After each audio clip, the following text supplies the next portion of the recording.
esperando que la diputada Carmen Hertz y presidenta oficial de la comisión tenga una pronta recuperación, es que damos inicio a la sesión. El acta de la sesión 103 se da por aprobada. El acta de la sesión 104 queda a disposición de las señoras y señores diputados. El señor secretario dará lectura a la cuenta. Gracias, presidente. Se ha recibido un oficio de su excelencia el presidente de la República, mediante el cual se presenta la urgencia suma para el despacho del proyecto que fortalece y moderniza el sistema de inteligencia del Estado. Eso es todo, presidente. Gracias, señor secretario. Ofrezco la palabra sobre la cuenta o puntos varios a las y los integrantes de la comisión.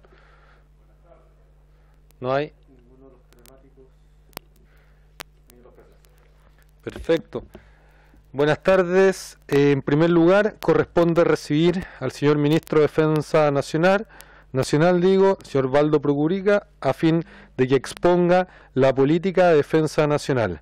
Además, lo acompaña al señor Ministro el señor Subsecretario de Defensa, don Cristian de la Maza, a quienes ambos les damos la bienvenida. Muchas gracias por estar conectados para poder exponer respecto a la política de defensa nacional. Le ofrezco la palabra al señor don Waldo Procurica.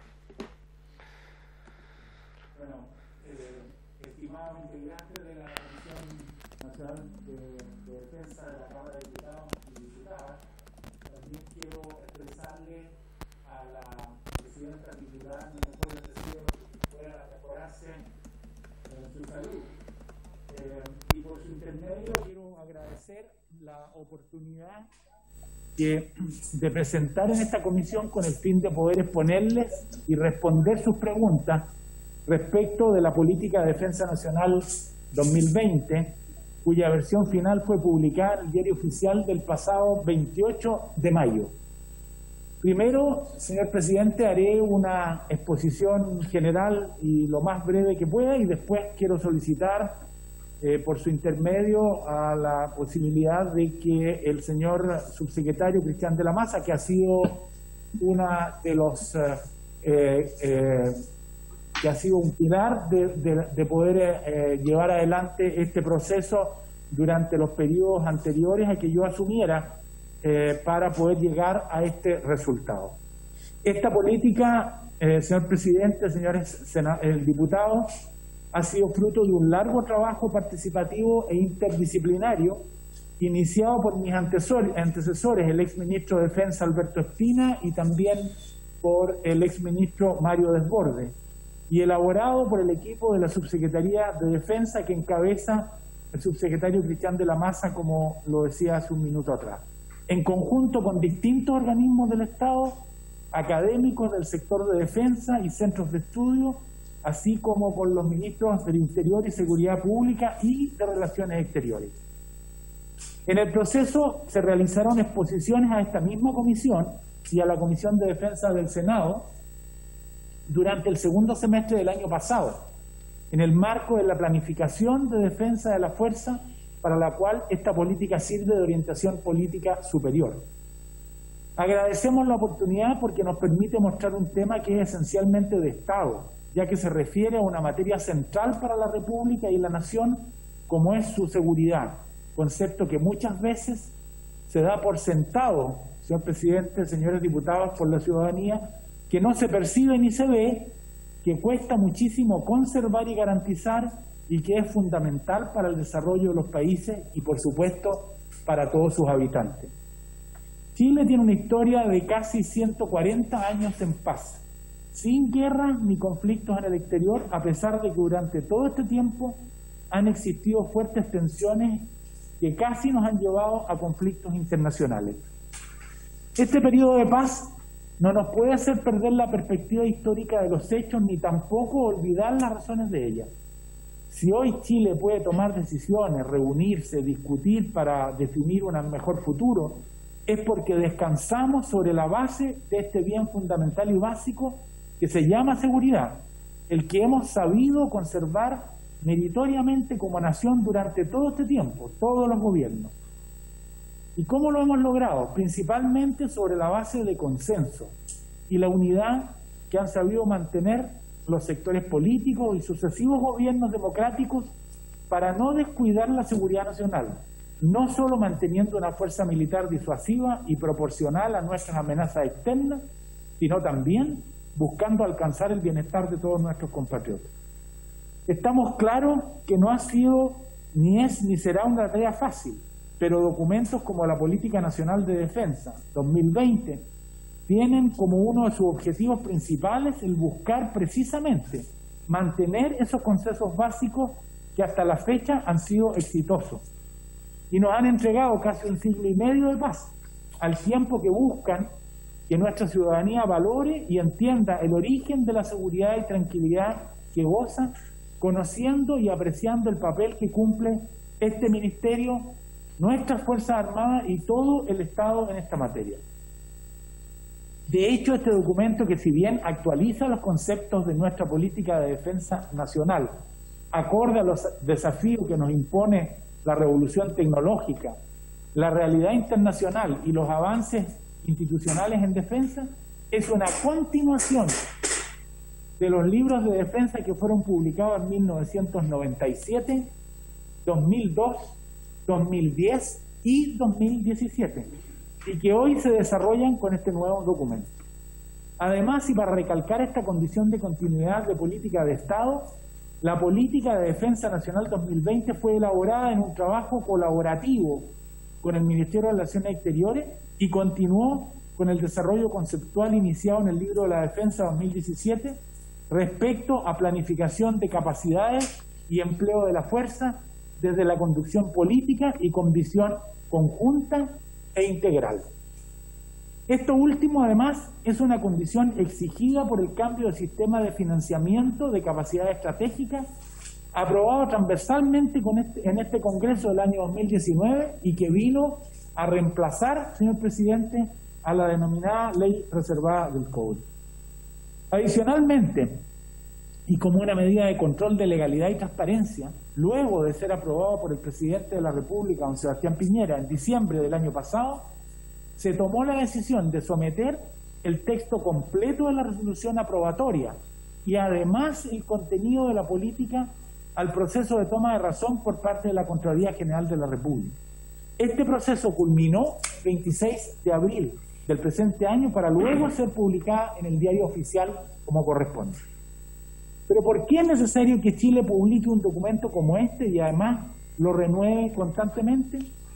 La respuesta va más allá de las obligaciones que nos impone la ley y de la necesidad que tienen los gobiernos de disponer de las herramientas necesarias y directrices básicas para definir sus políticas públicas, así como la necesidad de seguir manteniendo los consensos del que estamos hablando en materia de Estado. Estimo que la respuesta a esta pregunta radica en la condición que tiene Chile de país democrático que lo obliga a mostrar transparentemente su posición respecto de la realidad regional y mundial en materia de defensa, tanto fuera como dentro de nuestras fronteras.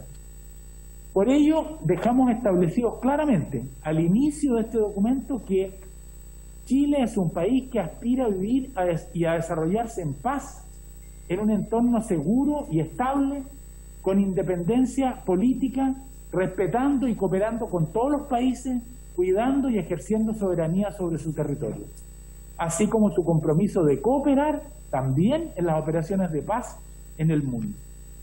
Ese es el mensaje central que Chile le entrega al mundo y a sus propios ciudadanos. Mensaje donde no se rehúye el deber y la voluntad que tiene nuestro Estado de proteger a su población, sus derechos fundamentales, su soberanía, integridad territorial e independencia política e intereses nacionales. La política de defensa nacional es enfática en afirmar que Chile no tiene propósitos agresivos con ninguna nación, que reconoce, respeta y cumple los tratados y acuerdos internacionales que ha firmado y que como miembro de la Organización de las Naciones Unidas adhiere al compromiso de arreglo de sus controversias internacionales por medios pacíficos y se abstiene de recurrir a la amenaza o al uso de la fuerza contra la integridad territorial o la independencia política de cualquier Estado. Junto a ello, el Estado de Chile tiene el derecho inmanente y la responsabilidad de emplear todas sus capacidades, incluyendo su capacidad militar, si fuese necesario, para su defensa y el resguardo de los intereses nacionales frente a amenazas externas. En tales circunstancias, Chile ejercerá el derecho a la legítima defensa acorde a lo que establece la Carta de las Naciones Unidas en su artículo 51 y con arreglo a las normas del derecho internacional. El publicar y actualizar la política de defensa nacional también tiene otro mensaje que considero fundamental y clave en la actualidad. Este es el de entregarle una instrucción clara y precisa del conductor político a las Fuerzas Armadas, que son profesionales, jerarquizadas y no deliberantes. Con ese mensaje de transparencia, no solo guiamos, sino que destacamos el valioso rol que cumplen nuestras Fuerzas Armadas, las que están compuestas por miles de mujeres y hombres profesionales altamente calificados. La defensa nacional es una función de Estado y las Fuerzas Armadas constituyen su eje fundamental, por lo que debemos velar por su fortalecimiento y modernización para que puedan cumplir con las tareas que el país les encomienda. En democracia, el poder civil no puede desconocer su rol político y de dirección de los cuerpos uniformados, porque es el país y los civiles los que deben determinar expresamente sus misiones y objetivos en beneficio de todos. Este rol político nos exige también cuidarlas, lo que implica al mismo tiempo fiscalizarlas para que internamente mantengan todas las virtudes antes señaladas y también evitar involucrarlas en temas políticos de la contingencia. Producto de los avances tecnológicos y la nueva realidad mundial, las misiones de la defensa y de nuestros militares se han visto ampliadas irremediablemente, más allá de su rol tradicional ante las amenazas externas convencionales. Esa realidad ya se expresaba en anteriores libros de la defensa al definir las áreas de misión de la defensa y los nuevos desafíos globales que incluyen los efectos del cambio climático, tecnología, empleo hostil del ciberespacio y el espacio ultraterrestre. Al respecto, cito desde la introducción del libro de la defensa del año 2017, aprobado a la sazón en el gobierno de la presidenta Bachelet. Comillas, el desarrollo de fuerzas modernas, polivalentes y eficientes no es un costo, sino una inversión, tanto para la ejecución de sus tareas propiamente militares como para el ejercicio de otros roles. Esto es una mirada moderna e integradora al servicio de la nación, tanto en tiempos de paz como en tiempos de conflicto, según se requiera. Es lo que se ha denominado la polivalencia de nuestras instituciones de la defensa. Las capacidades militares son desarrolladas para asegurar la paz y seguridad exterior del país como su función primordial. Sin embargo, Chile no puede abstenerse de emplear estas capacidades en un espectro más amplio de misiones cuando están de por medio el bienestar de la población en situaciones de catástrofe o frente a necesidades sociales como las de la salud o de integración de comunidades nacionales que viven en zonas aisladas o extremas. Cierre comillas. De esa realidad nos hacemos cargo y por eso se mantiene la incorporación de nuevos escenarios de amenazas que requieren la concurrencia de todos los instrumentos de poder de que dispone un Estado para poder enfrentarlas y superarlas en un trabajo coordinado y colaborativo, donde la defensa provee importantes capacidades, ya sea en función de responsable o el rol del apoyo a las autoridades civiles competentes. En estas nuevas misiones, creemos que los hombres y mujeres que conforman nuestras Fuerzas Armadas estarán a la altura y seguirán entregando su enorme aporte al desarrollo del país, tal como lo han demostrado hasta la fecha en tiempo de paz, en su constante apoyo en caso de emergencia o catástrofes naturales, cuyo mejor ejemplo está en su tremendo despliegue durante los últimos 15 meses en apoyo de la emergencia global del coronavirus. En resumen, este documento, señor presidente, señores diputados, tiene como función central el transparentar nuestra visión como país de la defensa, tanto al exterior como al interior del país, especialmente hacia nuestras Fuerzas Armadas, que reciben una instrucción coherente, clara y precisa de su conductor político respecto al uso y desarrollo de sus capacidades, ratificando su condición de cuerpos armados, jerarquizados, disciplinados y no deliberantes. Para finalizar mis palabras, debo recalcar y reiterar que la presente actualización de la política de defensa nacional es fruto de los consensos históricos alcanzados en esta materia por sucesivos gobiernos, desde el retorno a la democracia, de todos los sectores políticos, los que han contribuido a perfeccionarla constantemente. La política nacional de defensa que entregamos a nombre del gobierno que encabeza el presidente Sebastián Piñera no está escrita en piedra y por eso se actualiza periódicamente. Al contrario, está completamente abierta al aporte de todos los interesados, ya que se trata de un tema de Estado fundamental y vital para el futuro de todos los chilenos. Señor presidente, yo quisiera pedirle la posibilidad de que el señor subsecretario Cristian de la Maza pudiera continuar para hacer una exposición con un PowerPoint. Muy bien, señor ministro, por supuesto. Don Cristian de la Maza, subsecretario, le damos la palabra. Está habilitado para compartir pantalla. Vamos a compartir pantalla.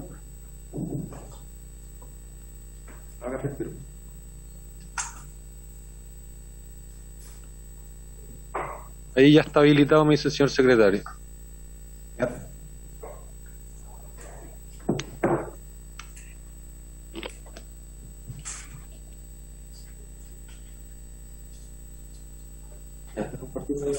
¿Me indica si está viendo la pantalla? Sí, la estamos viendo. Ya. Muchas gracias, señor presidente, y saludo por su intermedio a los miembros de la Comisión de Defensa.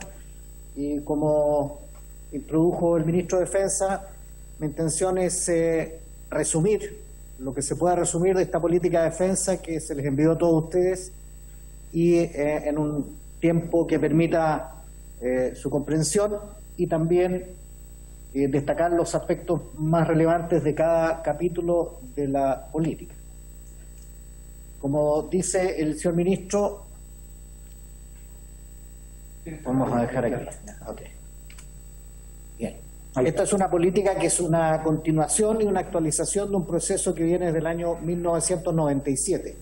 En cada uno de los libros de la defensa existe una parte o un capítulo que es política de defensa y también, sobre todo los primeros, hay mucha descripción, hay capítulos dedicados a cada una de las ramas de las Fuerzas Armadas, hay capítulos dedicados a la política militar. Y había una necesidad entonces de tomar todo lo que se refiere a política de defensa y desarrollarla. Y por eso que esta política no es que reemplace el libro, sino que toma lo que es relación entre seguridad, defensa y desarrollo, toma los principios de la defensa, toma los objetivos y las áreas de misión que ya fueron declaradas en el último libro, y también sobre eso desarrolla y actualiza expandiendo conceptos y definiciones de áreas generales de capacidad. También avanza en una estrategia de la defensa a nivel político y entrega orientaciones para el desarrollo de capacidades. Y también mantiene y actualiza conceptos de conducción política de la defensa que estimamos que eran importantes destacar. Este es un proceso que lleva años, que partió con, como digo, las cosas que estaban de alguna manera claras en los últimos libros de la defensa y fue tomando algunas cosas como la política exterior 2030, el término del proceso ante la Haya con Bolivia, la política nacional de ciberseguridad y también la de ciberdefensa, que siguió después todo lo que es política antártica, el estatuto, doctrinas de las Fuerzas Armadas y el Estado Mayor Conjunto, la política oceánica nacional, la cual tuvimos la semana pasada, la definición del programa. También un hito importante es la Ley de Financiamiento de las Fuerzas Armadas, que de alguna manera hizo la relación y vinculación entre lo que es la política de defensa y en la planificación del desarrollo de la fuerza por primera vez. Eso fue un cambio importante que obligaba también, por lo tanto, a la política a ser más explícita en esa relación top-down entre política y capacidad estratégica.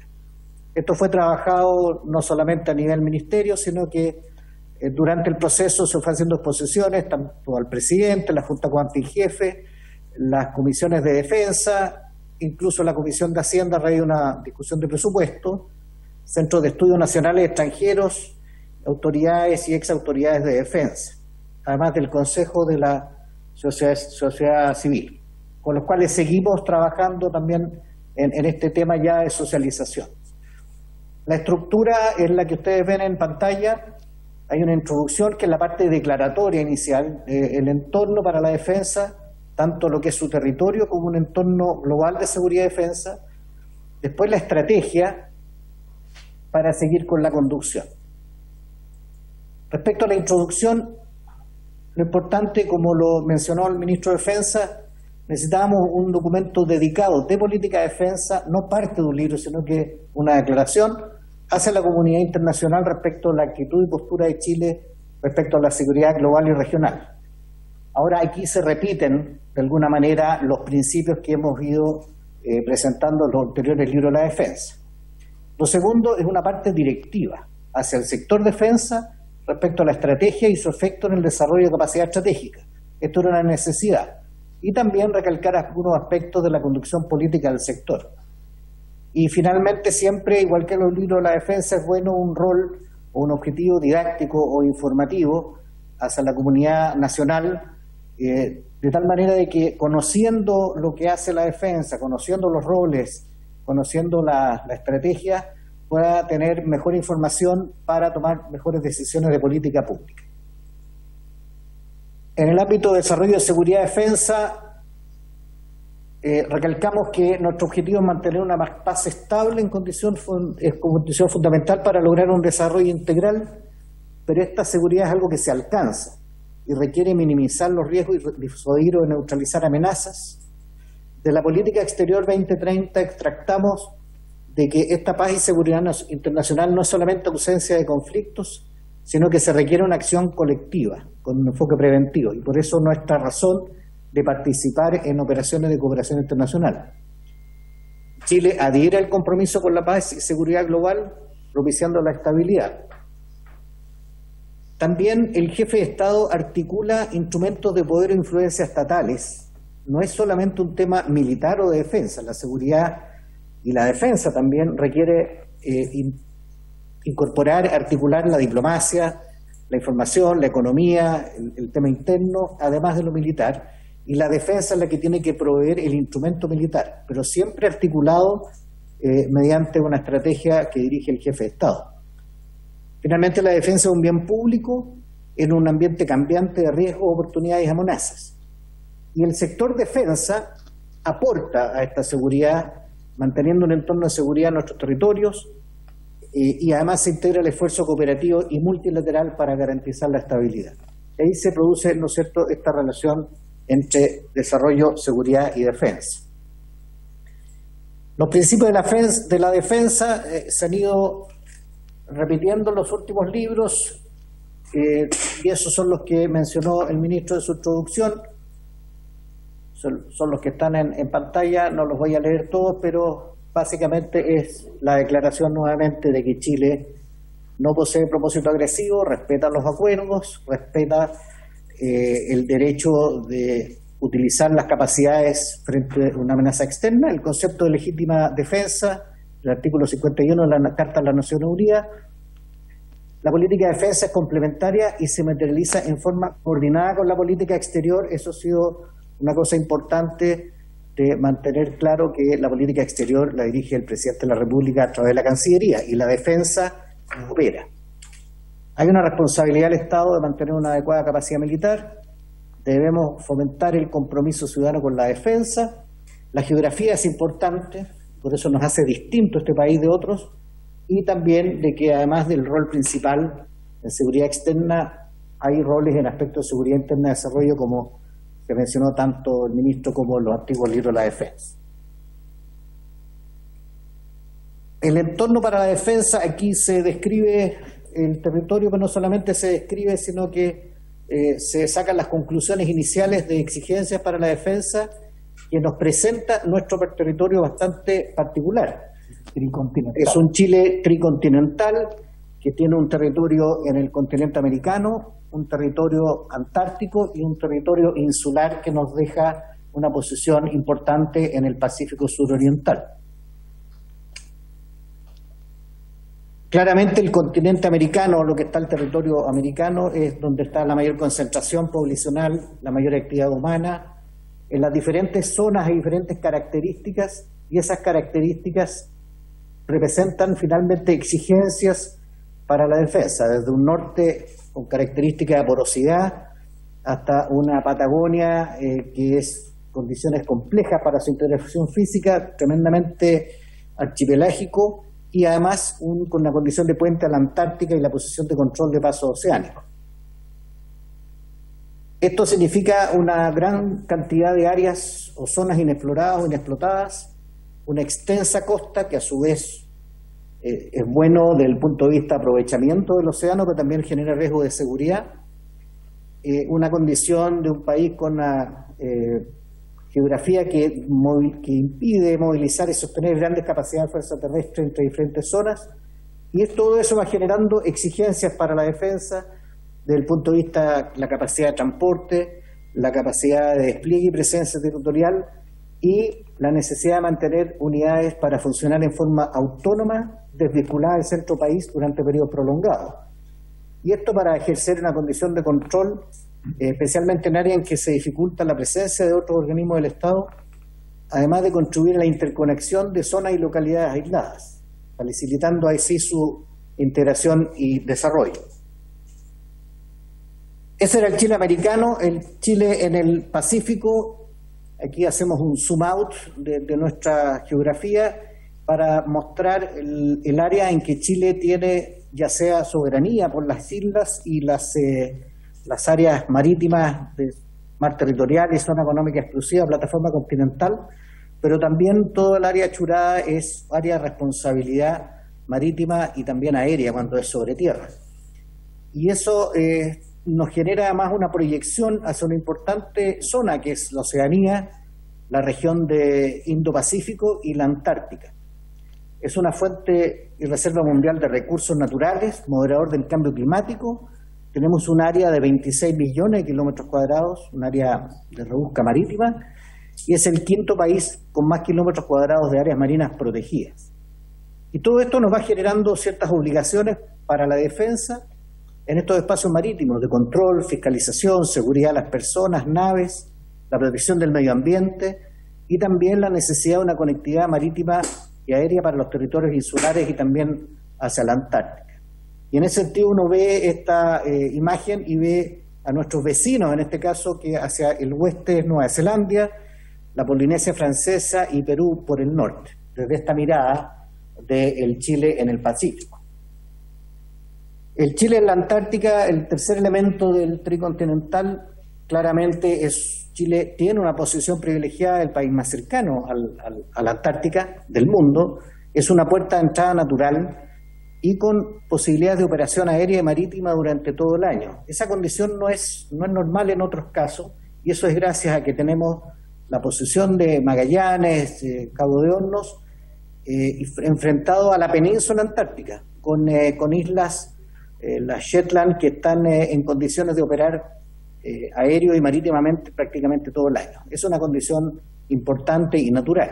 Pero tenemos derechos históricos, jurídicos, políticos y geográficos, declaramos nuestra soberanía y además somos signatarios del Tratado Antártico 1959. Desarrollamos una intensa investigación científica, pero también tenemos labores de protección de la vida humana, de fiscalización y también de protección del medio ambiente y los recursos naturales, por todo lo que es Tratado Antártico y los protocolos complementarios. Y desde el punto de vista del Estado de Chile hay 4 operadores antárticos, que son el Ejército, la Armada, la Fuerza Aérea y el Instituto Antártico Chileno. Por lo tanto, las instituciones de la defensa tienen un rol importante que no es exactamente militar, pero tiene un rol importante en todo esto que se puede ver acá. Y está la dimensión espacial y la dimensión del espacio aéreo y ultraterrestre. Tenemos soberanía o jurisdicción en los espacios subyacentes al territorio y también tenemos una área de responsabilidad y salvamento aéreo que es aún mayor que la marítima porque incluye las áreas sobre tierra, que es de 31,9 millones de kilómetros cuadrados.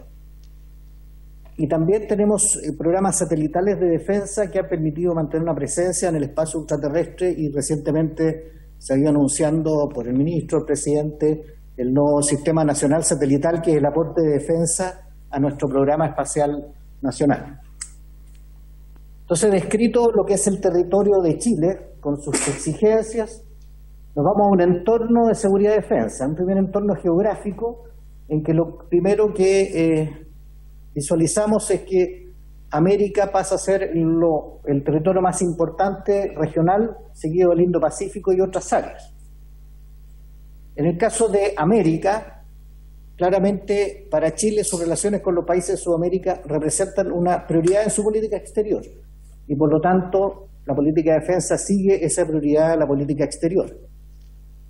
Chile dice que promueve la estabilidad regional, quiere lograr la integración y la cooperación. Los límites internacionales están establecidos por tratados y laudos arbitrales vigentes. Se hace un repaso en la política de defensa, que es lo que está vigente, y también el tema de la libertad de navegación y derechos en zonas marítimas, que según la Convención del Derecho del Mar y los tratados específicos de los cuales Chile es parte. Indica que tanto la diplomacia como la disuasión han permitido canalizar la resolución de conflictos vía pacífica, y de ahí los 140 años de paz, y optamos por una relación fructífera y amistosa basada en intereses y valores compartidos, no solamente con nuestros vecinos, sino que en general con los países de América.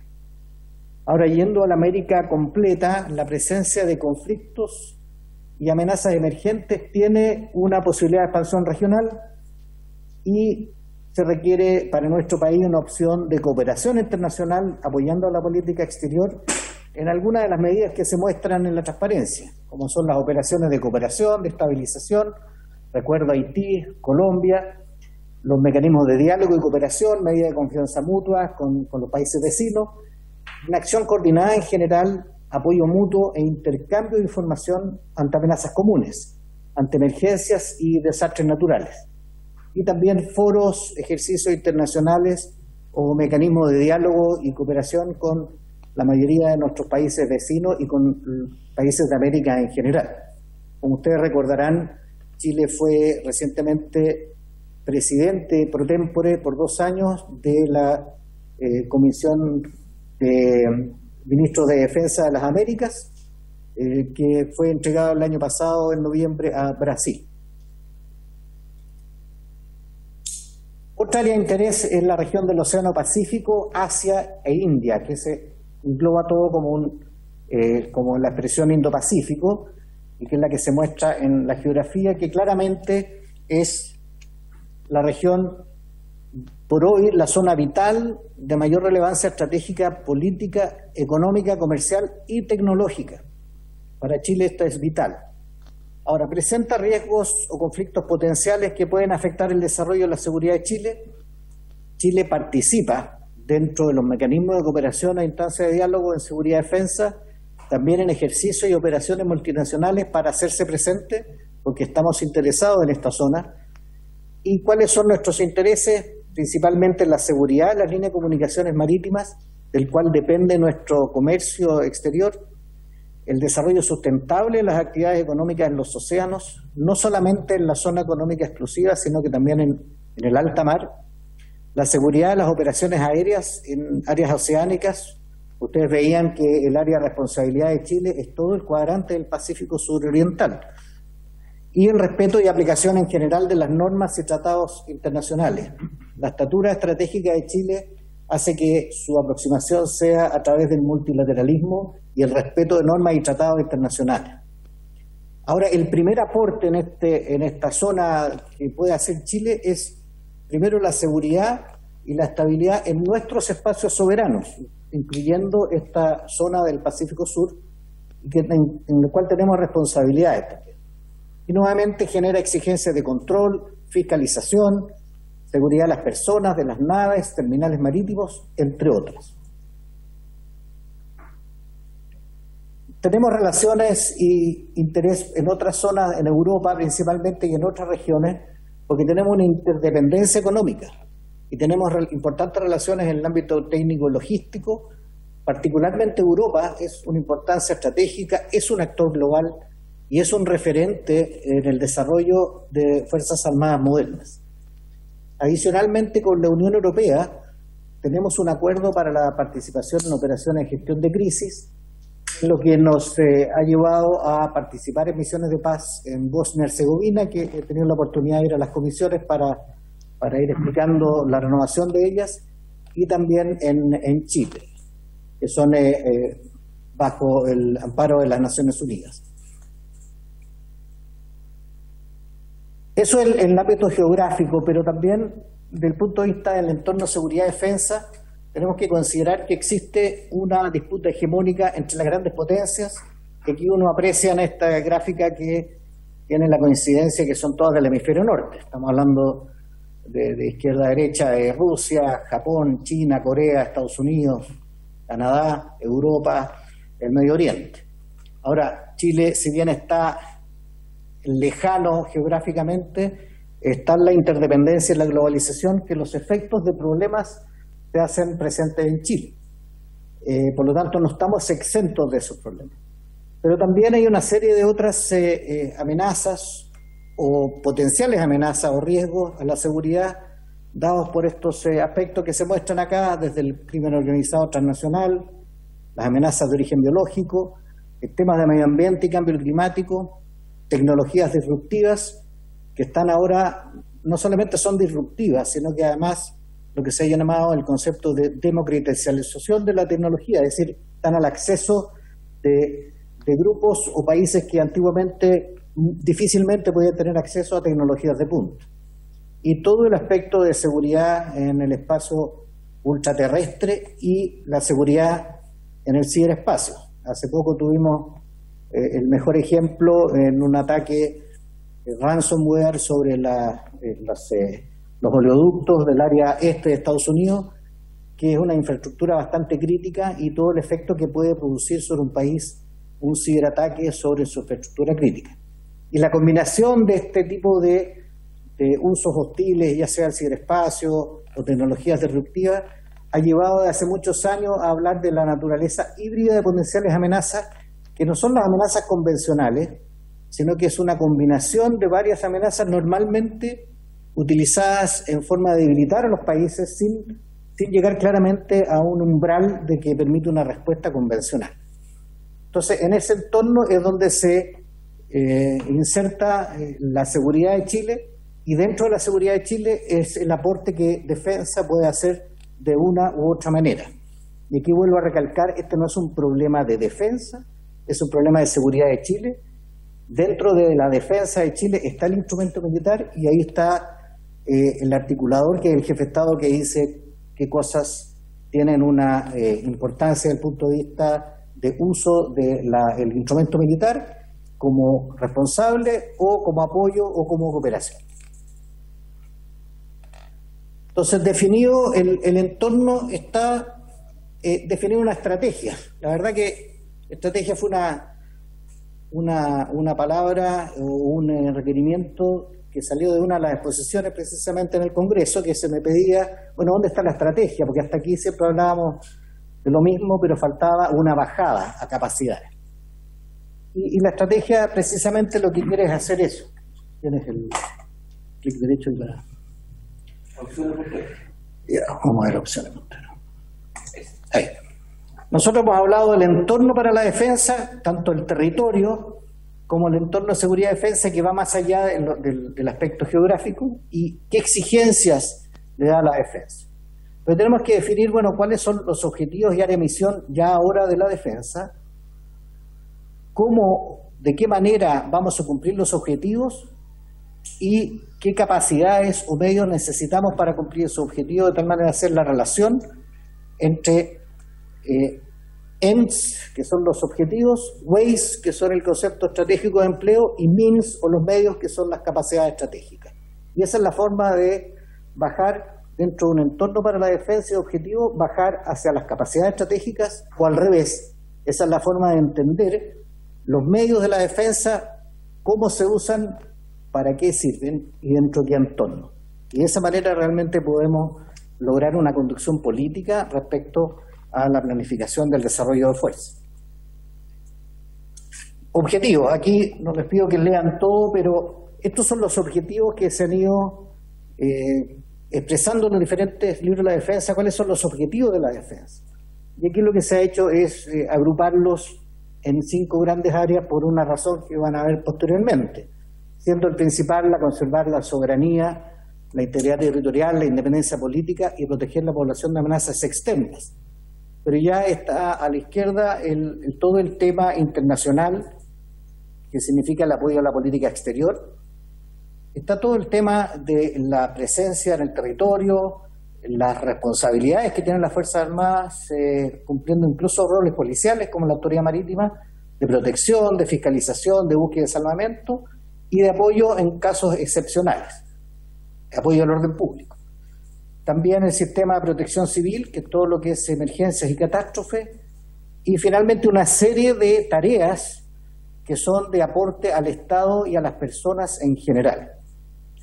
Ahora, de cada uno de estos objetivos hay una serie de tareas. La Fuerza Armada o la Defensa tiene tareas, una serie de tareas, y esas tareas se agrupan de tal manera de que todas las tareas que tienen en común uno de los objetivos de la defensa se agrupan en lo que se llama áreas de misión.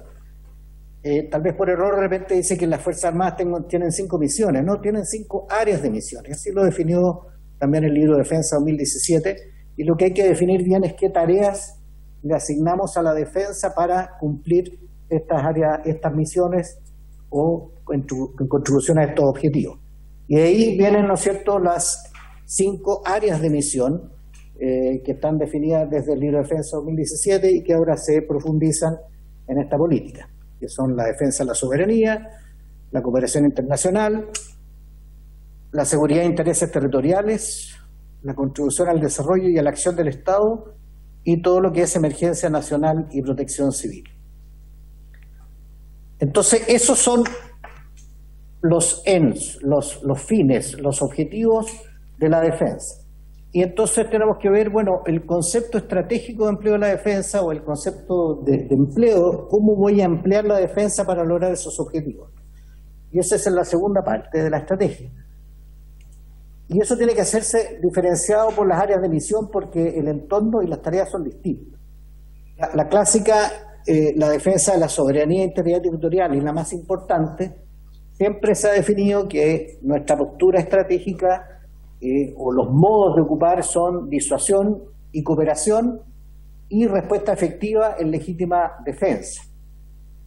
Se disuade, se mantiene un entorno a través de la cooperación y se está en condiciones de responder efectivamente basado en la legítima defensa. Esta disuasión se logra tanto por la presencia, el despliegue territorial, pero también la resiliencia, porque como vimos recién, parte de las amenazas, por ejemplo, es la capacidad o la amenaza del ciberataque sobre infraestructura crítica, a modo de ejemplo, y ahí ya no hay una presencia territorial o una defensa física. Ahí lo que corre es la resiliencia de la infraestructura crítica para tener una continuidad operacional a pesar de un ataque. Pero también está la necesidad de proyectar o emplear fuerzas en respuesta y en legítima defensa ante un ataque que sea ilegítimo.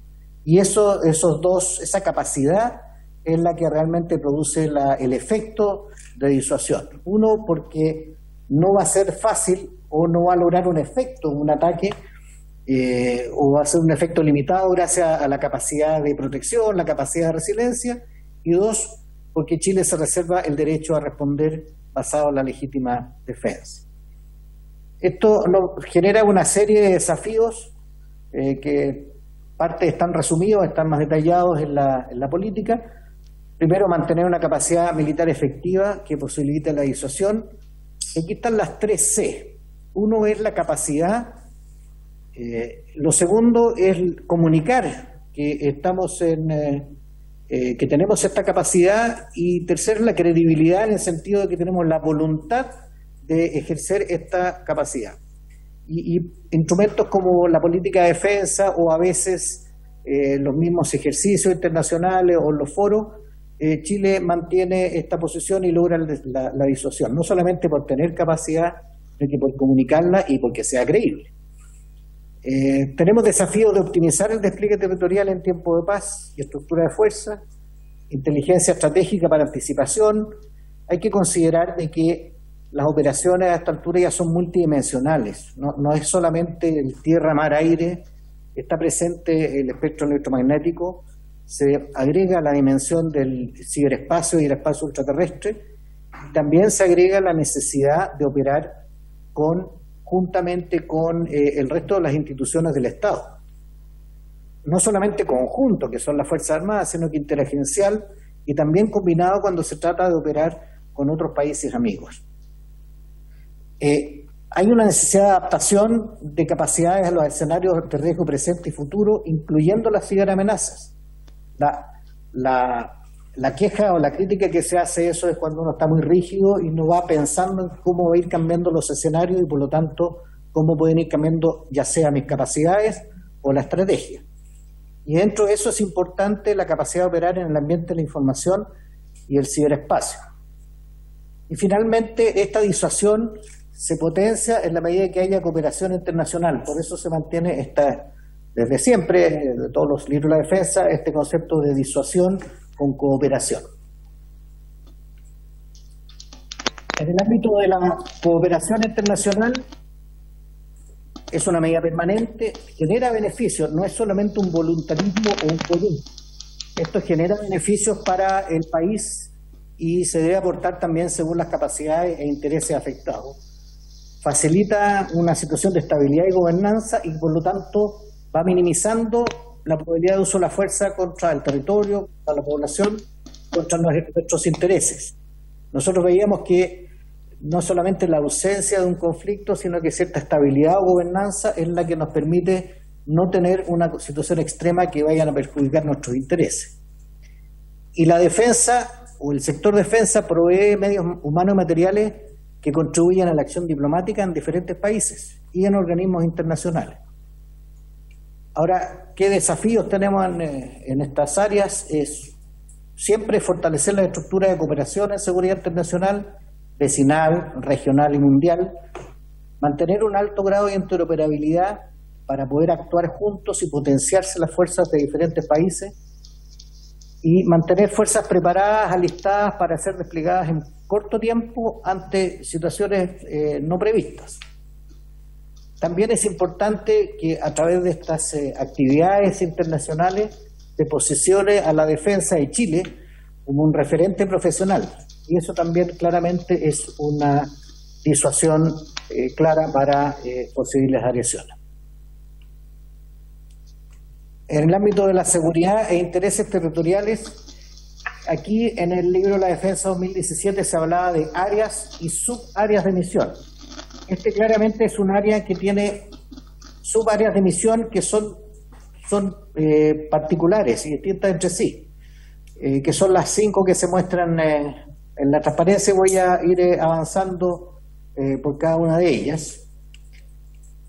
Lo primero es la soberanía efectiva sobre el territorio, que es un deber del Estado, no de la defensa. La defensa coopera a través de una presencia, a través de un despliegue en todo el territorio nacional, y ustedes ven en la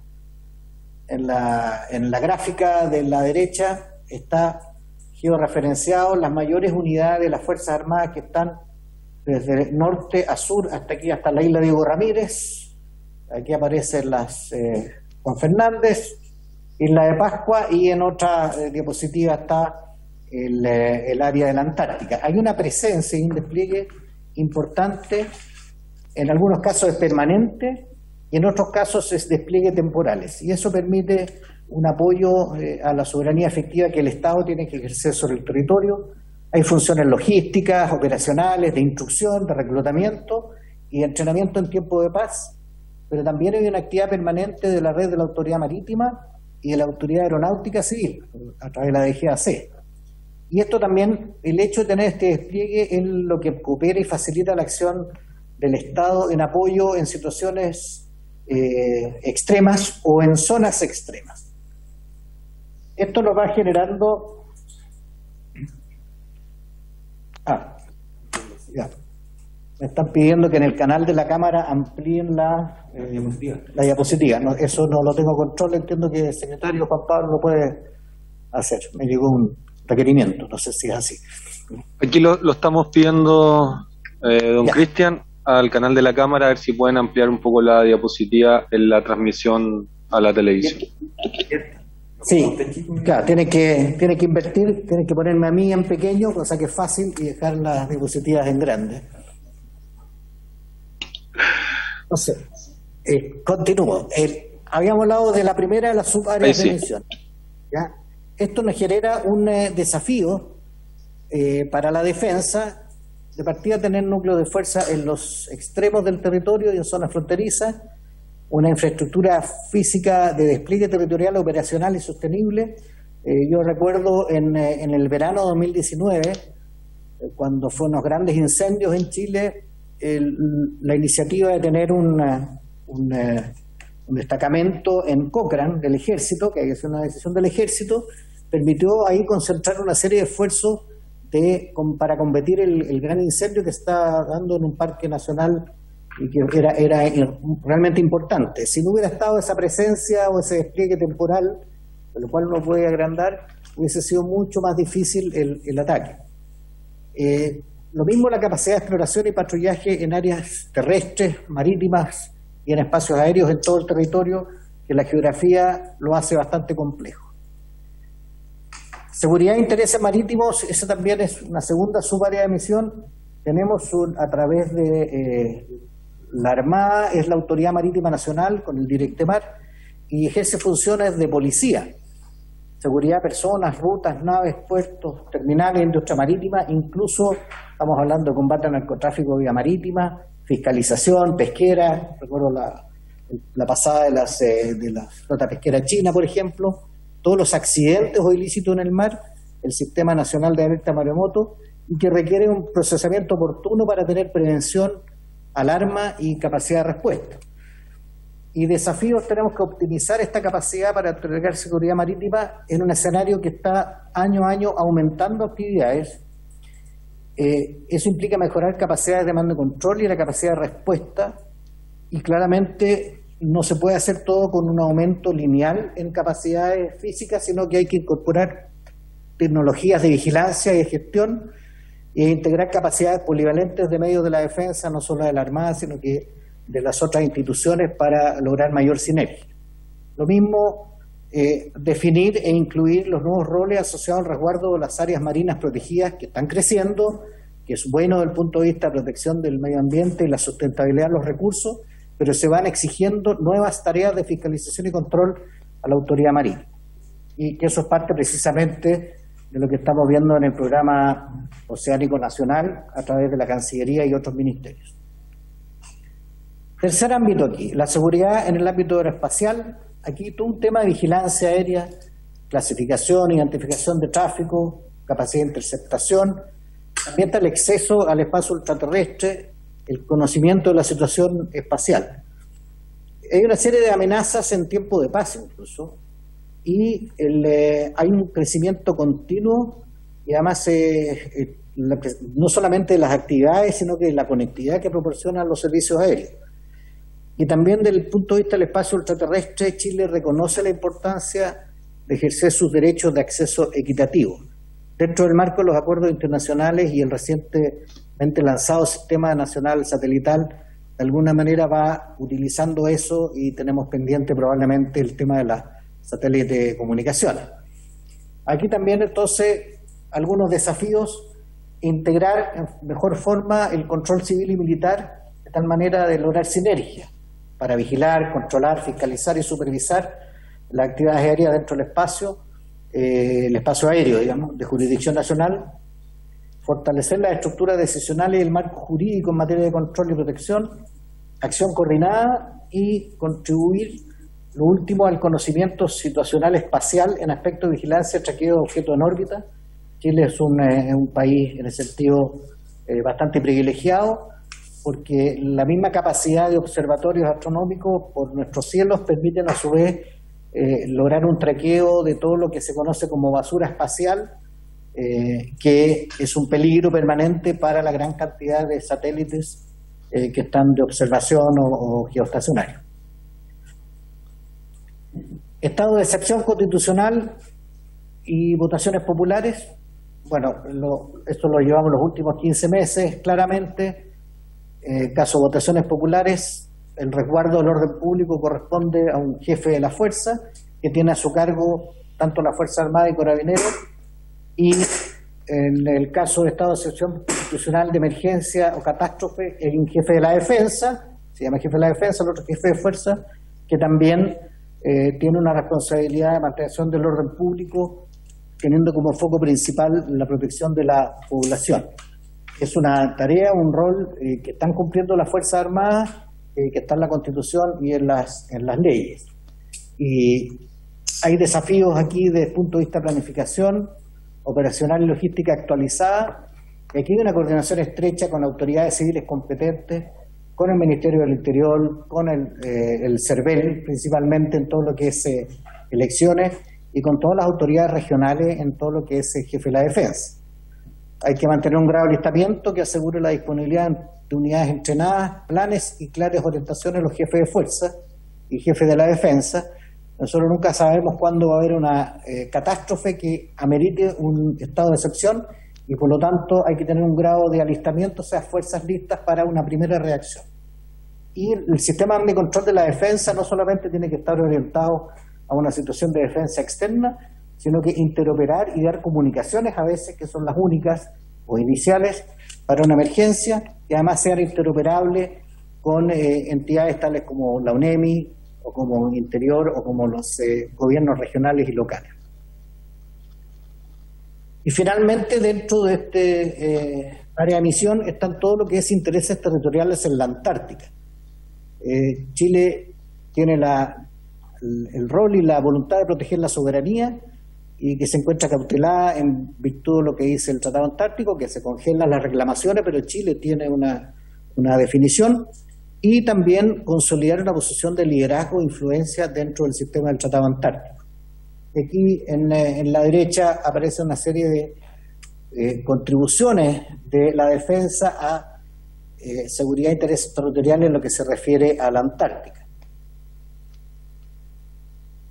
Y eso nos genera una serie de desafíos que son algunos los que muestro acá: contribuir al resguardo y protección de los intereses, promover y reforzar el sistema del Tratado Antártico, incrementar actividades de presencia y apoyo a la ciencia.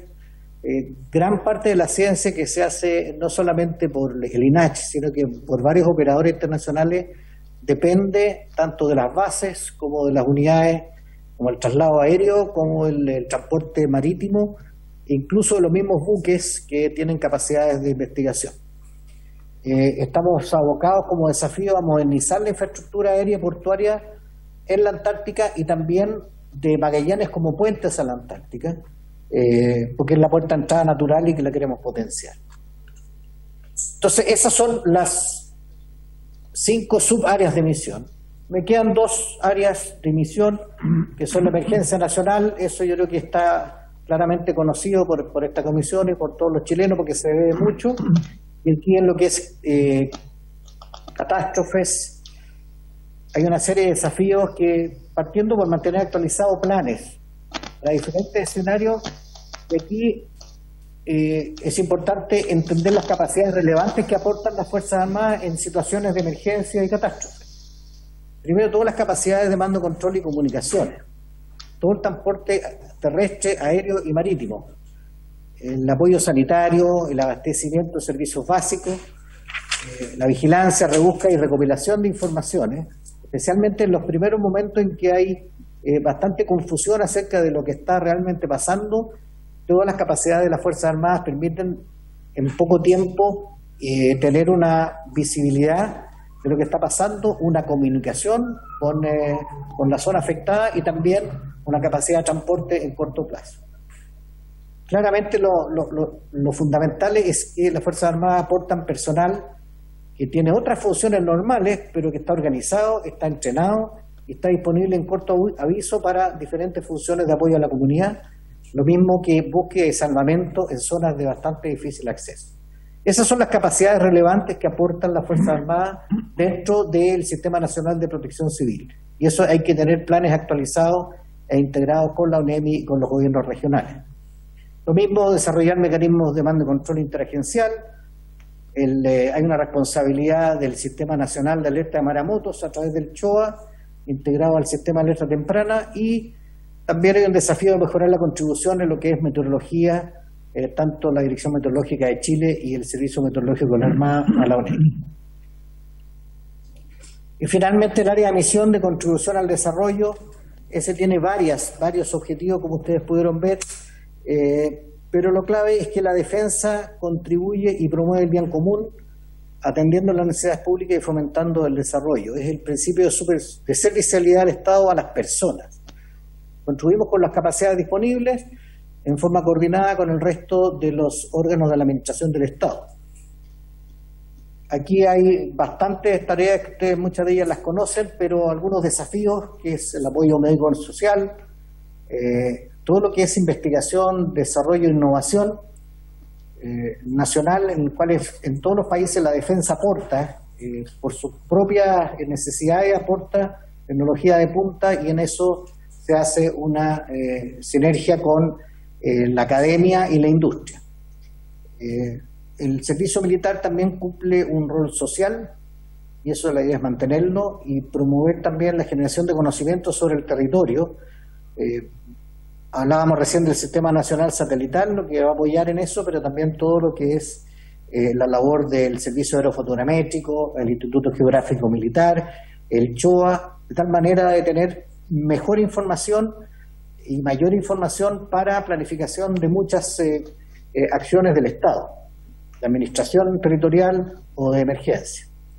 Fortalecer los centros de estudio de seguridad y defensa. Aquí, como defensa, tenemos un centro de estudio que lo estamos potenciando, que es la NEPE, y también tenemos un centro de estudio de las Fuerzas Armadas y una buena relación con el centro de estudio de todo el mundo y con las universidades y centros de estudios nacionales. Tenemos un desafío del conocimiento en tecnologías emergentes y disruptivas, sumado al apoyo en la investigación científica, que se debe hacer, y es muy difícil no hacerla sin el apoyo de los elementos de las Fuerzas Armadas, tal como la investigación bajo los océanos, los hielos continentales, la Antártica, y en zonas terrestres de difícil acceso. Y contribuir al desarrollo de un plan espacial nacional, que es lo que estamos haciendo a través del Sistema Nacional Satelital, la fase 1, y que esperamos continuar en el futuro. Pero esos son desafíos que concluyen aquí para todas las áreas de misión. Entonces estamos en el concepto estratégico y ahí bajamos a las capacidades estratégicas.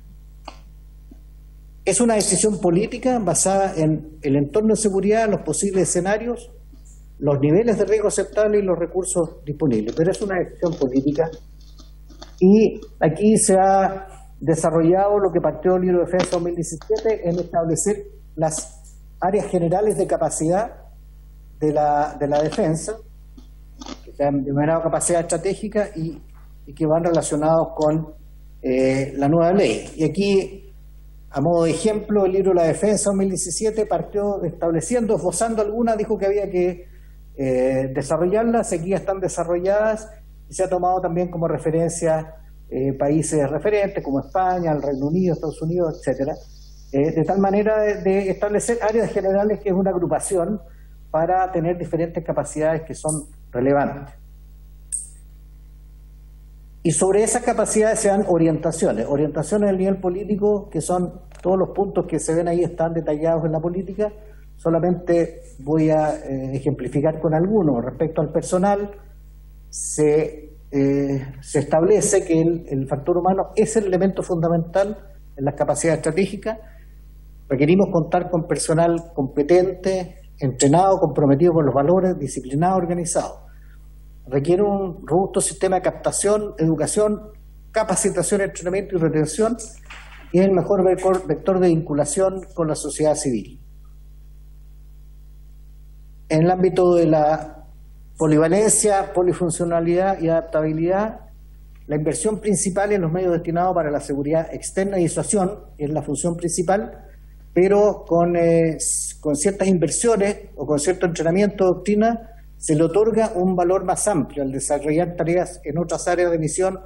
Aquí en la fotografía están claros el uso de medios aéreos, terrestres, marítimos y principalmente el personal en otras áreas de misión diferentes a la seguridad externa. Entonces se habla de la polivalencia de los medios, la polifuncionalidad del personal y también la adaptabilidad de la estructura mando y control para trabajar con otras instituciones no normalmente asociadas a la defensa externa. Y lo que permite al país es disponer de capacidades efectivas y personal entrenado para actuar en apoyo al país y a su población en situaciones de alta demanda. Otro ejemplo es tecnología e industria de defensa. Y hemos visto que la defensa contribuye a generar y a desarrollar en Chile tecnología de punta. Hay también tecnología no solamente para los sistemas, sino también para los procesos de toma de decisiones.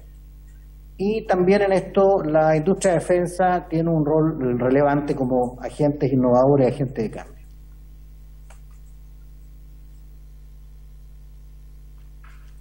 Y finalmente el desarrollo de la fuerza. También hay orientaciones que son las previsiones de empleo en el tiempo de las capacidades de los diferentes medios de las Fuerzas Armadas, de acuerdo a las orientaciones de la política de defensa, se basa también en las fuerzas actuales, pero también en las necesidades de evolución de la generación de capacidad y estructura de fuerza en el tiempo, los cambios de los escenarios, los objetivos, las prioridades o en la estrategia. Y hemos definido, de acuerdo con la Ley de Financiamiento de Capacidad Estratégica, un horizonte de inversión de mediano plazo, en cuyo corto plazo, que son los 4 años, está basado en el plan cuatrienal. Y ahí se produce la orientación desde capacidades, concepto de empleo y finalmente el logro de los objetivos. Y termino con la conducción de la defensa nacional, los avances y desafíos. Y aquí separo lo que es la conducción política de la defensa como instrumento militar de la conducción política institucional. La primera se refiere a cómo el país conduce la defensa, y aquí están los diferentes instrumentos de poder, la diplomacia, la economía, la información, el poder interno y otros, y dentro de ello el instrumento militar, pero todo articulado en una sala de gran estrategia dirigida por el jefe del Estado. Y el ministro de Defensa como el que está responsable de integrar este instrumento militar a una estrategia común y a su vez dar las orientaciones a un nivel para la conducción operacional conjunta. Y esta conducción política de la defensa recalca y releva el rol del ministro de Defensa como el colaborador directo y también una serie de planes, directivas e instrucciones para empleo en diferentes áreas de misión y directrices políticas para actuar en escenarios complejos. Y aquí un gran desafío que está pendiente es actualizar e institucionalizar mecanismos de asesoría y apoyo al presidente en alto nivel para el proceso de toma de decisiones en materia de seguridad. Eso es un aspecto que la Estrategia Nacional de Seguridad y Defensa trató de tomar, pero un aspecto pendiente. Respecto a lo conjunto, claramente se dan las orientaciones para el fortalecimiento de la capacidad de conducción conjunta. Y aquí hay una serie de aspectos que pueden ser tal vez más técnicos, pero es importante que se den en esta política para orientar a las Fuerzas Armadas respecto al desarrollo, no solamente a nivel del Estado Mayor Conjunto, sino que a nivel de todas las fuerzas.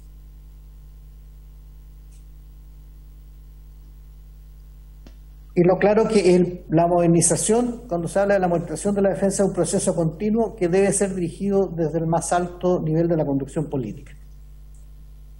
Ahora, eso es de la defensa como instrumento militar. Ahora también está la conducción política institucional, que a veces es como la más conocida, pero se confunde con lo que es la conducción del instrumento de conducción política o del instrumento militar, y que es todo lo que es las instituciones y los organismos dependientes del ministerio.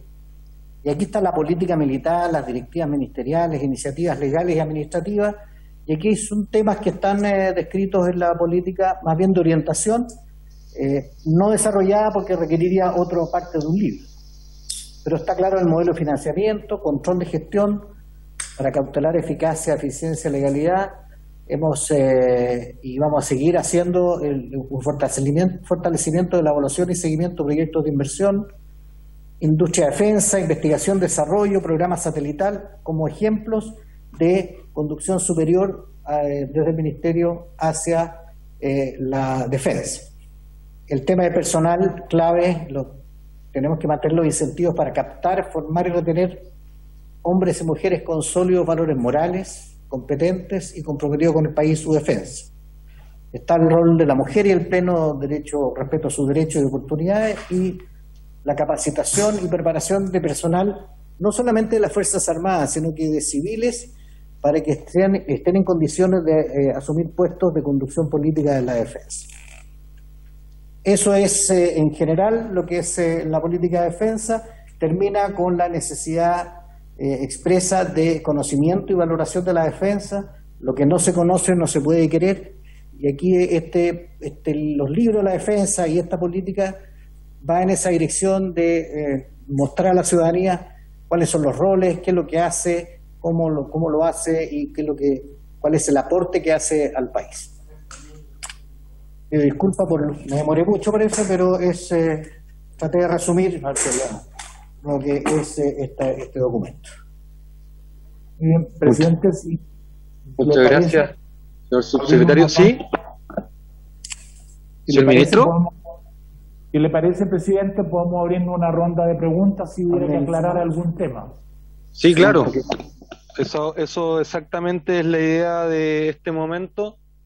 Tienen la palabra pedida el diputado Luis Pardo, el diputado Jaime Toá, y luego yo, el diputado don Osvaldo Urrutia también, con prioridad. Hasta ahí vamos al momento. Don Luis Pardo, por favor. Gracias, presidente. Bueno, saludar por supuesto al ministro, al subsecretario y a todos los integrantes de la comisión.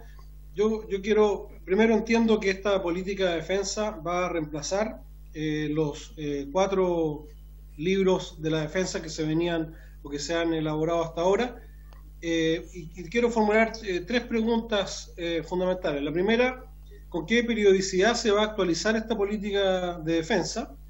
Luego, ¿cuál es la diferencia o la importancia de incorporar o vincular el sistema de financiamiento de las Fuerzas Armadas con los objetivos planteados en esta política de defensa?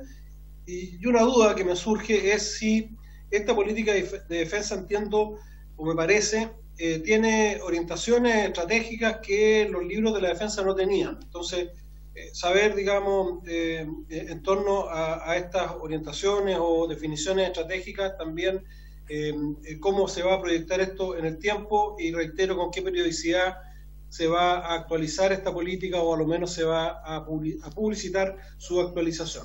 Gracias, presidente. Gracias a usted, diputado Pardo. El diputado don Jaime Toá tiene la palabra. Gracias, presidente. Por su intermedio, agradecer esta presentación al ministro y al subsecretario, y por lo menos yo me alegro que ya desde el año 97 esta normativa haya tenido continuidad. En aras de la brevedad, señor ministro, señor subsecretario, una pregunta y un comentario. Si bien es cierto, en varias partes de la presentación aparece el tema del desarrollo científico y tecnológico, yo como miembro de la Comisión de Ciencia y Tecnología tengo la impresión que, si bien hay algunos avances, el espacio que hay para la contribución de las Fuerzas Armadas, fundamentalmente lo que es ANMAR, FAMAE, ENAER, hay todavía un espacio muy grande.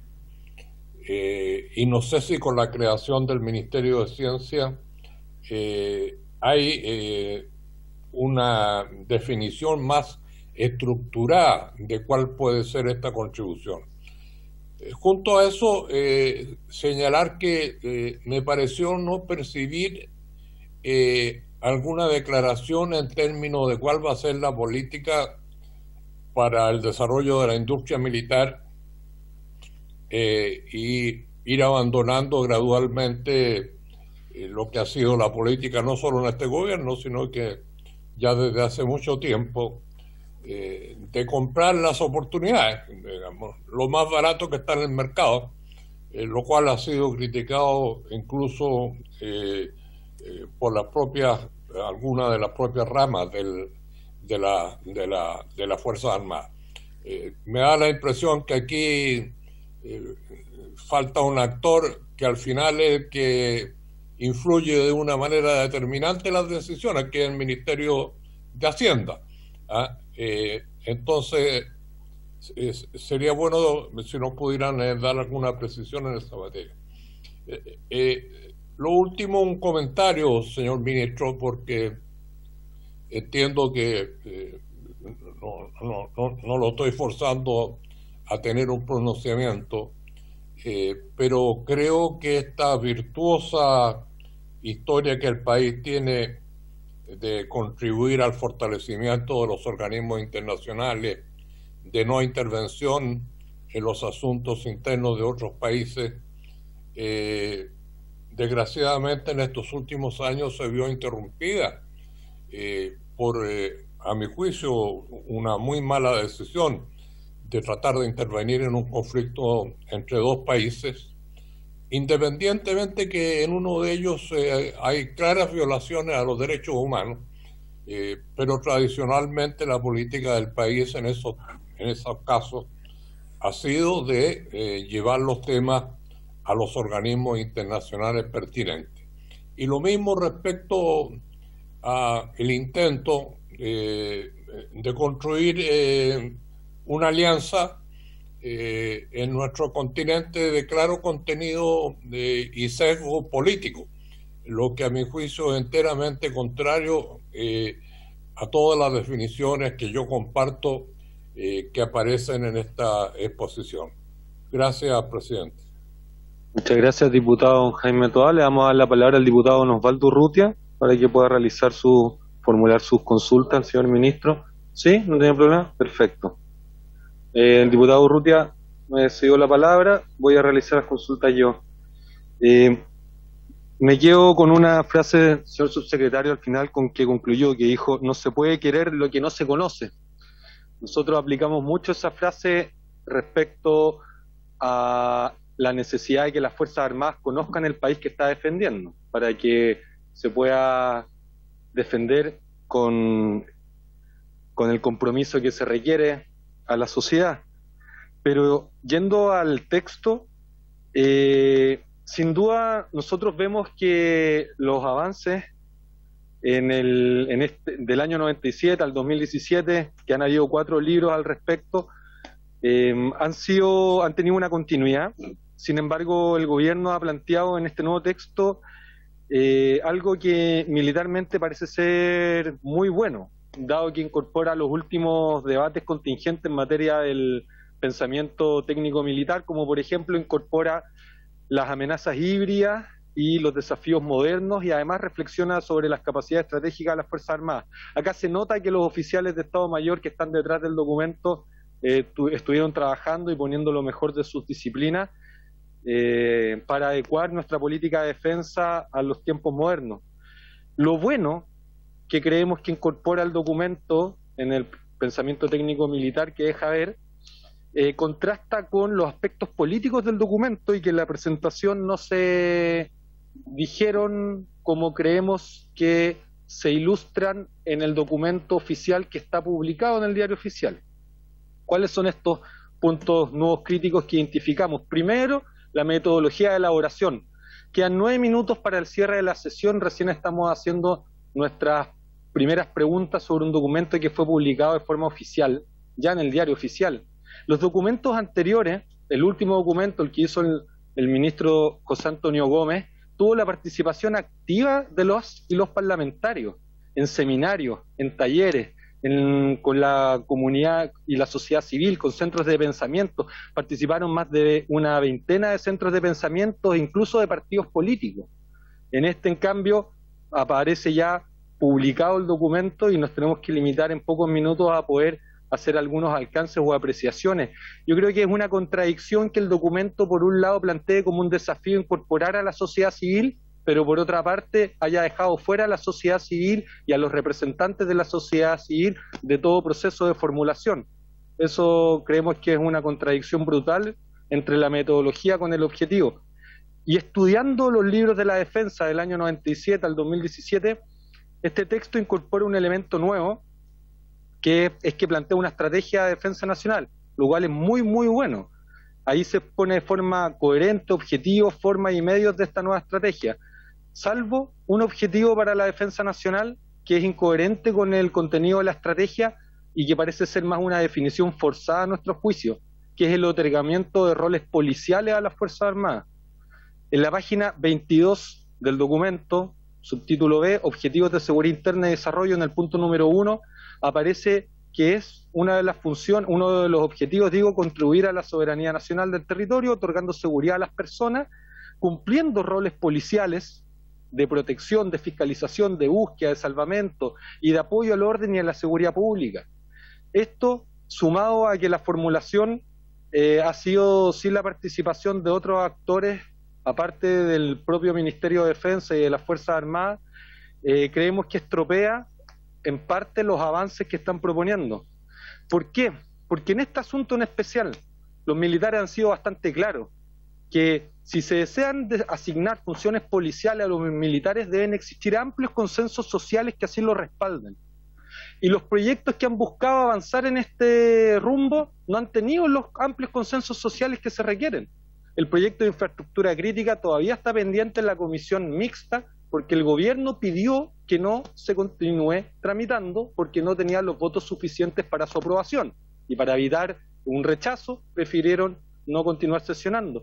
El proyecto de la ley de inteligencia, ustedes han sido testigos de las controversias que ha tenido en esta comisión asignar funciones de seguridad interna a los organismos de inteligencia militar. Entonces, aquí viene a responder la propuesta que contiene el documento de otorgar, de cumplir roles policiales a las Fuerzas Armadas. Por favor, y con esto acabo, por favor no nos digan que hace referencia a Directa Mar y de la Armada, porque si fuera así lo dejaría explícito y estaría restringido. Pero como habla de las Fuerzas Armadas, creo que es un asunto que no es continuidad de las políticas anteriores que se están desarrollando, que representa algo donde no hay amplios consensos sociales y que además es contradictorio con lo que creemos que debiese ser la política de defensa, ser una política que está por sobre los gobiernos de turno, porque es el espacio en donde nos encontramos y donde tenemos las garantías, o debiéramos tener las garantías, de que independiente de los sectores políticos y los gobiernos, oposición, tenemos un Estado el cual nos protege de las amenazas externas. Eso es por mi parte, señor ministro. El diputado don Osvaldo Urrutia tiene ahora la palabra para formular sus consultas y apreciaciones. Gracias, presidente. En primer lugar, quiero felicitar al ministro y por su intermedio a todo el equipo, que me imagino que es bastante grande y experto en la materia, que han desarrollado esta nueva política de defensa. Creo que es un buen trabajo, independientemente de las observaciones que algunos de nosotros podamos hacer o comentarios que podamos tener con respecto a que no todo puede ser satisfactorio para algunos, pero que indudablemente es un trabajo importante que se ha desarrollado en beneficio de nuestra defensa nacional y que es conveniente que esta comisión conozca, analice y estudie. La primera pregunta que se me viene a la cabeza, independientemente de los libros de defensa que ya conocemos desde el año 1997, si no me equivoco a la fecha, y que puede resultar bastante obvia, pero que el ministro nos diga por qué es importante que sea tan declarativa y tan conocida públicamente una política de defensa.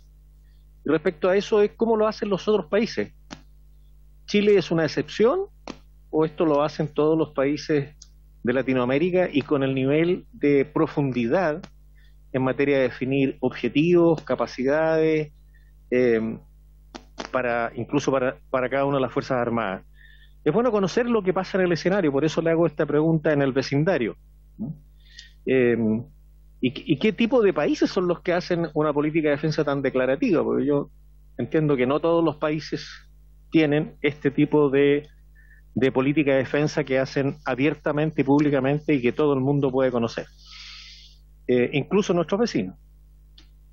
La segunda pregunta, ministro, es si esta política de defensa usted considera que mejora el tema de la conducción de las Fuerzas Armadas y orienta su trabajo con mayor precisión, ¿ya? Hemos conocido algunos proyectos que las instituciones de la defensa, sobre todo en materia de infraestructura, como mencionó el diputado Toá, han manifestado mejorar sus capacidades estratégicas de aquí al año 2030, 2040, pero es importante si esos proyectos o esos programas de inversiones están en sintonía con esta política. Y por eso mismo, una última pregunta es, de acuerdo a lo establecido en esta política, ¿cómo debería enfrentarse el desarrollo de la fuerza? De nuestro comando de apoyo a la fuerza también y de todo lo que se está haciendo en esta materia. ¿Qué viene ahora? ¿Cuál es el paso siguiente? ¿Cómo vamos a implementar esta política? Porque esta es el cómo lo vamos a hacer. Ahora, la pregunta que viene después de haber definido, de tener un diagnóstico claro y saber el cómo lo vamos a hacer, es qué vamos a hacer y cuándo lo vamos a hacer, y sobre esas materias si se ha avanzado y con qué profundidad. Gracias, ministro. Señor ministro, el diputado Leonidas Romero ha solicitado el uso de la palabra. Luego de eso vamos a pedir la prórroga para que usted pueda responder y referirse a las consultas realizadas. Señor diputado Romero. Gracias, presidente. Saludar al ministro, subsecretario. Yo no le voy a hacer ninguna pregunta, ministro. Solamente le voy a agradecer. A mí me critican porque agradezco, pero bueno, yo soy diferente. Agradezco que usted, junto a su secretario, esté dando a conocer cuáles son los proyectos, los planes de nuestras Fuerzas Armadas. Si me viene a la memoria, por ejemplo, y he escuchado a su secretario cuando el presidente, don Jorge Brito, le preocupa el rol policial que ejerce las Fuerzas Armadas. Bueno, cuando andaban los barcos chinos aquí invadiendo nuestro territorio, aquí en el Congreso nos quejábamos permanentemente. ¿Qué hacía la Armada que nos fiscalizaba y expulsaba a los barcos chinos? Cuando vemos a nuestros integrantes del Ejército resguardando la frontera para evitar que sigan ingresando ilegales a nuestro país, donde después nosotros los políticos miramos para el techo y no hacemos absolutamente nada para ver cómo se devuelven al país cuando el Poder Judicial prohíbe la expulsión del país de extranjeros que han delinquido, que han violado en nuestra nación, en nuestro territorio. Cuando vemos la Fuerza Aérea resguardando también nuestro territorio aéreo. Bueno, yo creo que eso es importante saberlo y que la comunidad lo sepa, porque a veces uno escucha en el recorrido en el distrito, oye, le pagan a los integrantes de la Fuerza Armada mensualmente, no hacen nada. No sabemos qué es lo que hacen, están descansando. Cuando vemos que en las elecciones las Fuerzas Armadas y de Orden están trabajando 24 o 48 horas y nosotros estamos en nuestras casas tranquilitos, calentitos, con nuestra familia. Bueno, es bueno, por eso lo felicito, por eso le agradezco que ustedes transparenten lo que nuestras Fuerzas Armadas realizan día a día. Yo no me preocupa que tengan un rol policial o fiscalizador, porque creo que es necesario. ¿Por qué? Porque nuestros carabineros y la PDI no dan abasto para el extenso territorio y la cantidad de ilícitos que se están cometiendo. Porque la PDI y la Fuerza y Carabineros no pueden ingresar a fiscalizar lo que está pasando en alta mar. No pueden hacerlo en el territorio aéreo. Por lo tanto, gracias, ministro, gracias, subsecretario, porque cada día aprendo más, me interiorizo más y agradezco más lo que las Fuerzas Armadas realizan. Y he dicho, presidente, gracias. Bien, señor ministro, primero vamos a solicitar la prórroga de 10 minutos de la sesión para que el Ministerio de Defensa se pueda referir.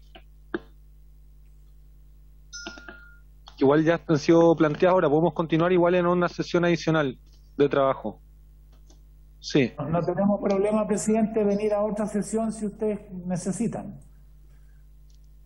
Perfecto, entonces quedamos para la próxima sesión, señor ministro. Espero que hayan podido tomar nota de algunos alcances. Por mi parte, por lo menos, también se lo podemos hacer llegar, porque creo que es muy importante que podamos atender todo lo que se ha planteado. Entonces, quedamos comprometidos para la próxima sesión. Muchas gracias, señor ministro. Muchas gracias, señor subsecretario. Muchas gracias, señores diputados, al secretario. Muy bien. Bien, esperamos que todas y todos tengan buena salud y nos encontramos la próxima semana. Por haberse cumplido el objeto de la sesión, esta se levanta.